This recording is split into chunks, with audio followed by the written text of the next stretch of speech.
안녕하세요. 똑똑시니어 가족 여러분.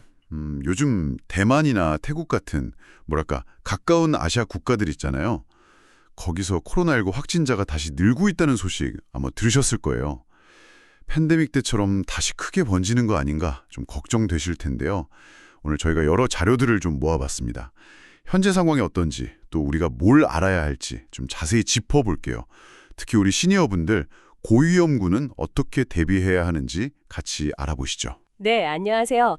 최근에 그 중화권하고 동남아시아 중심으로 확산세가 좀 심상치가 않습니다. 여러 보도를 종합해 보면요. 대만 같은 경우는 지난주 응급실 찾은 코로나 환자가 80% 넘게 확 늘었고요. 태국, 싱가포르도 주간 확진자가 꽤 많이 증가했어요.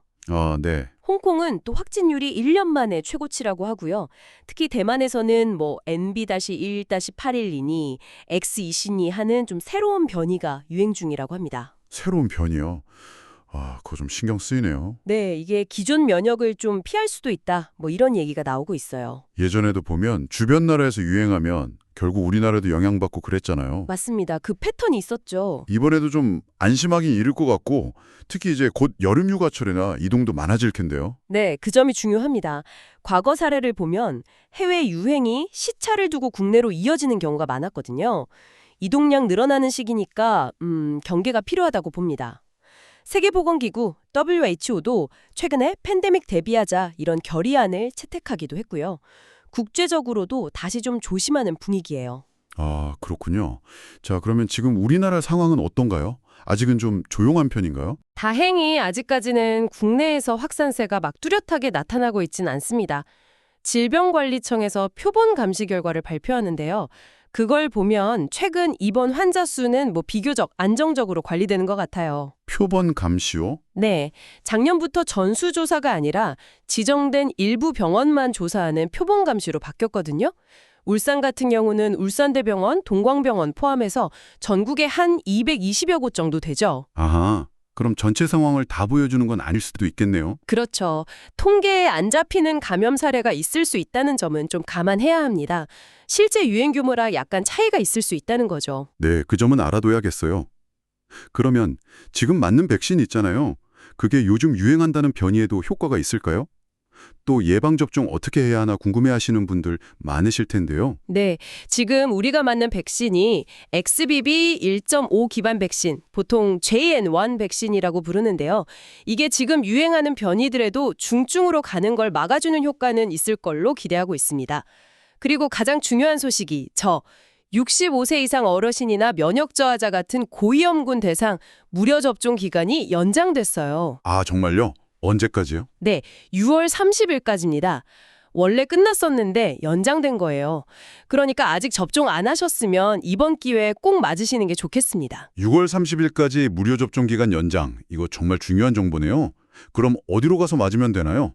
비용은 정말 없는 거 맞죠? 네, 접종은 가까운 지정 의료기관이나 보건소에서 하시면 됩니다. 그 질병관리청 예방접종도우미 누리집이라고 있어요. 거기서 검색하시면 쉽게 찾을 수 있고요. 아니면 그냥 보건소에 전화로 물어보셔도 돼요.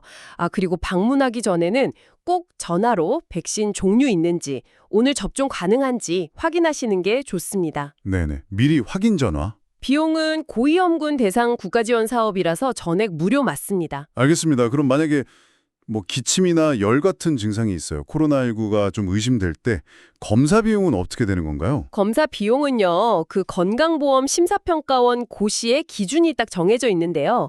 의사가 보고, 이거 코로나19 의심된다.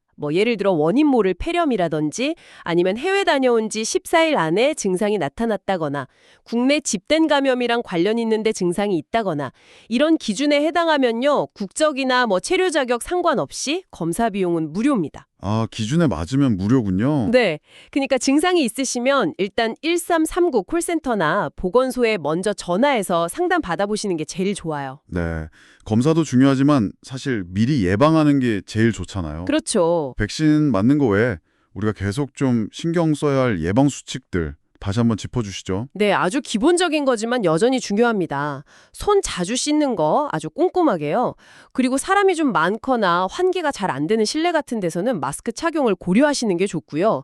특히 해외여행 다녀오신 후에 열이나 기침 같은 증상이 있으면 꼭 보건소에 신고하고 안내를 따르셔야 합니다. 요즘 홍역 같은 다른 호흡기 감염병도 좀 돌고 있으니까요. 더 주의가 필요해요. 네, 오늘 이야기 좀 정리해 보겠습니다. 아시아 일부 지역에서는 코로나19가 다시 좀 늘고 있지만 다행히 국내는 아직 안정적인 편이라는 거. 하지만 방심하면 안 되고 특히 우리 65세 이상 시니어분들은 6월 30일까지 연장된 무료 예방접종 기회 꼭 활용하시라는 말씀 드리고 싶고요. 의심 증상이 있을 때는 기준에 맞으면 무료 검사도 가능하니까 1339나 보건소에 먼저 문의해 보시는 게 좋겠습니다. 네, 마지막으로 하나만 덧붙이자면요. 백신을 맞거나 감염됐다가 얻은 면역력은 시간이 지나면 자연스럽게 좀 떨어질 수 있습니다. 그리고 바이러스는 계속 변이를 할 수 있거든요. 그러니까 앞으로 질병관리청 같은 방역당국에서 발표하는 정보에 계속 귀를 기울이시는 게 중요합니다. 특히 여름 휴가철처럼 이동이 많아지는 시기를 앞두고 있잖아요. 손 씻기 같은 아주 기본적인 위생수칙 잘 지키는 것이 결국 나 자신과 우리 모두를 지키는 가장 확실한 방법이라는 점 다시 한번 생각해 주시면 좋겠습니다. 감염병에 대한 경계심하고 또 우리의 일상 회복 사이에서 어떻게 좀 현명하게 균형을 잡아가야 할지 계속 고민이 필요한 시점인 것 같습니다.